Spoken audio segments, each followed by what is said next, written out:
Jane travels to Africa to study chimpanzees. Her discoveries help people understand animals better and teach the world the importance of protecting nature. Valerie Jane Maris Goodall was born in London, England, on April 3, 1934. From a very young age, Jane showed a deep fascination with the natural world and a profound love for animals. Her childhood was filled with curiosity. She would spend hours watching birds, insects, and the other creatures in her garden, meticulously recording her observations in a notebook. Her mother, Fan, was very supportive of her interests.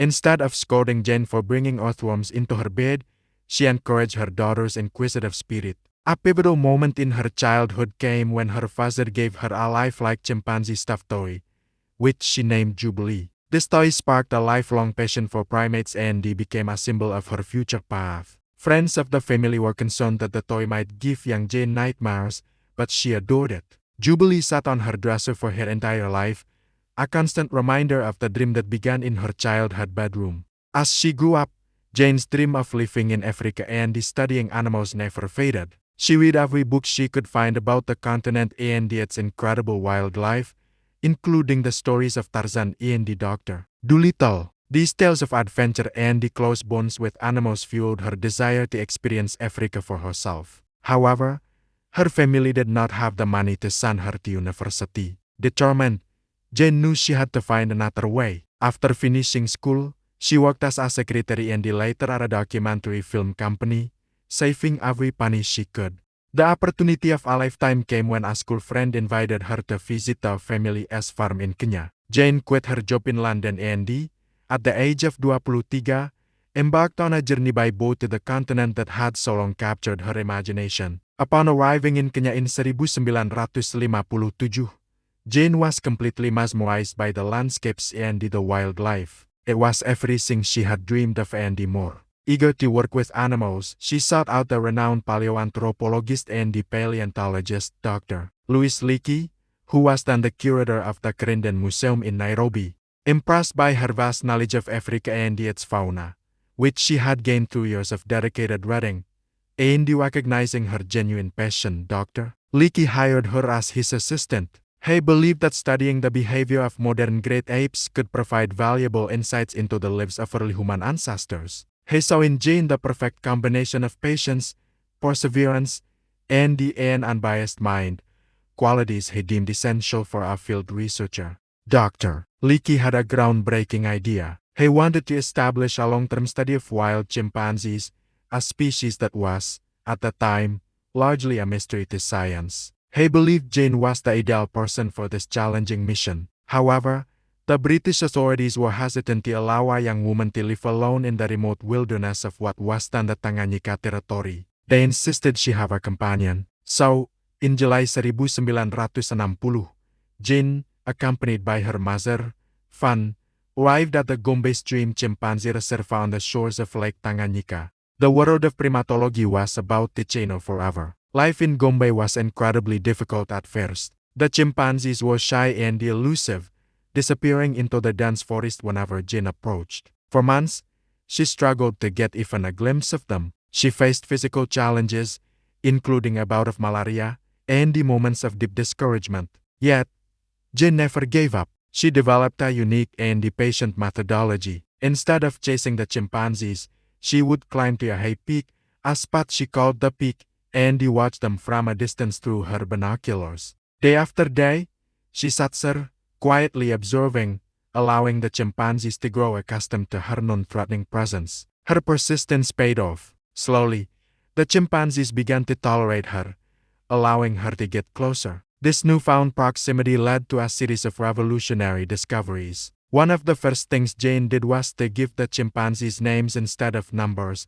a practice that was unheard of in scientific research at the time. She saw them as individuals with distinct personalities and emotions, not just as subjects. She observed David Greybeard, a calm and gentle Mala, and Goliath, the dominant leader. She watched Flo, a wonderful and supportive mother, and her offspring. This humanized approach helped the world connect with these animals on a deeper level. Then, in October 1960, she made an observation that would send shockwaves through the scientific community. She watched David Graeber strip leaves from a twig and then carefully used this modified twig as a tool to fish termites out of a mound. Until that point, it was widely believed that humans were the only species to make and use tools. This discovery was so significant that when she informed Dr. Leakey, he famously responded, "Now we must redefine tool, redefine man, or accept chimpanzees as humans." Jane's work blurred the line between humans and the rest of the animal kingdom,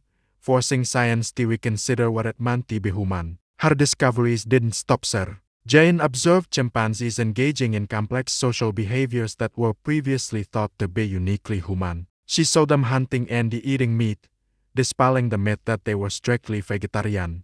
She witnessed them forming strong family bonds, showing affection through hugging and kissing, and supporting each other. She also documented their darker side, observing conflicts, territorial wars, and the acts of brutality between different chimpanzee groups. These observations revealed that chimpanzees have a complex social structure and a range of emotions, including joy, sadness, and anger, much like humans. As her research gained international recognition, National Geographic sponsored her work, sending photographer and filmmaker Hugo van Lawick to document her life in Gombe. The articles and films he produced brought Jane and her chimpanzees into living rooms around the world. People were captivated by the story of the young English woman living among apes and the intimate look at the lives of these incredible animals. Jane and Hugo eventually married and had a son, further integrating her personal life with her professional one in the wilds of Africa. Although she had no more university degree when she started her research, her groundbreaking work on her Ph.D. in ethology from Cambridge University in 1965. After more than 2 decades of intensive field research, Jane's focus began to shift. In 1986, at a scientific conference, she was horrified to learn about the rapid decline of chimpanzee populations across Africa due to habitat destruction, the illegal bushmeat trade, and the capture of infants for the pet trade in the entertainment. She realized that she could no more longer remain a passive observer in her forest paradise. She had to become an advocate. She felt a deep responsibility to use her voice and her platform to speak on behalf of the chimpanzees and the environment they depended on.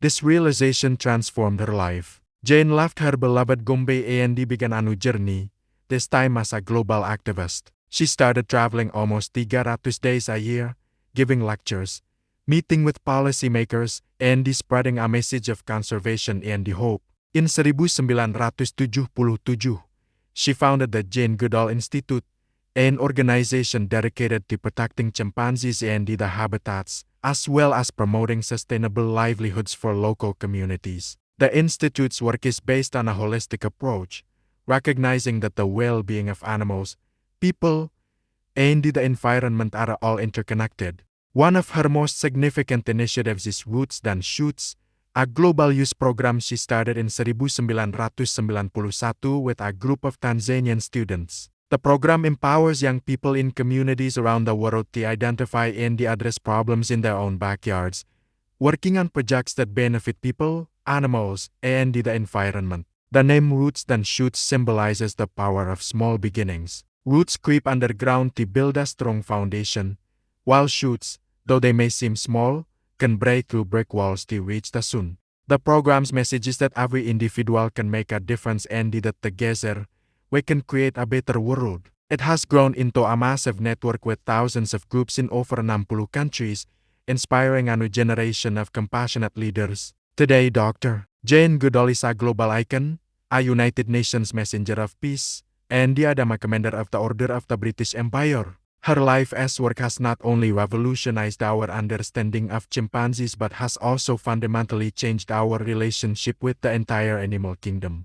She taught us that animals are thinking, feeling beings with rich emotional lives and complex societies. Her journey from a curious child in England to a pioneering scientist in Africa and a tireless global advocate is a powerful testament to the impact one person can have. She continues to travel the world, spreading her message of hope and encouraging each of us to use our lives to make a positive impact. Jane's discoveries help people understand animals better and teach the world the importance of protecting nature.